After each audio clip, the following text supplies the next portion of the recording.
Buenas a todos, aquí llega la entrega semanal de Electrónica o Ficción.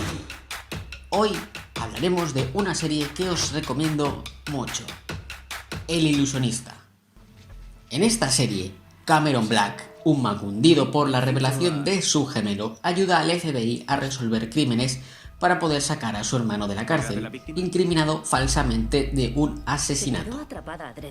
En el capítulo 12, Cameron investiga un robo de una caja de seguridad de un banco a nombre de un ladrón de joyas que llevaba a cabo atracos por toda Europa.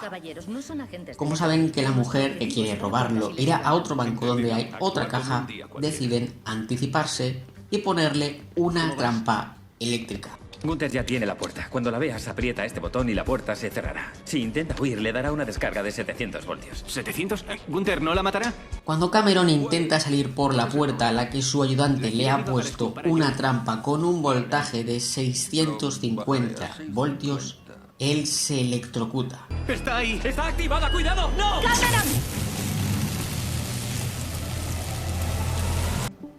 Más tarde, lo vemos vivo con alguna secuela menor. Pero, ¿se puede sobrevivir a ese voltaje?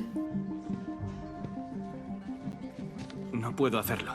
El voltaje mide la fuerza con que son empujados los electrones, las cargas encargadas de producir electricidad, y es mayor cuanto más grande sea la diferencia de este entre los dos extremos del circuito. Del voltaje depende la corriente, el número de cargas que pasan por unidad de tiempo.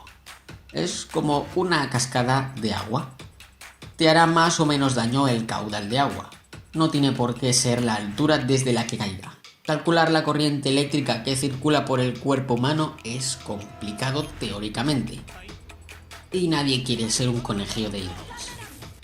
La superficie de contacto, la humedad, el aislamiento, el tipo de suelo y hasta el camino que toma influyen mucho. Además, la medicina no es exacta, pero podemos hacer una estimación.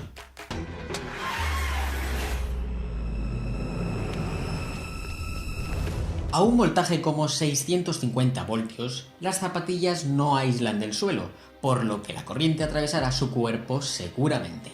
La resistencia humana depende del voltaje, que para ese en concreto, con la superficie de 100 centímetros cuadrados y seco, es de aproximadamente 780 ohmios.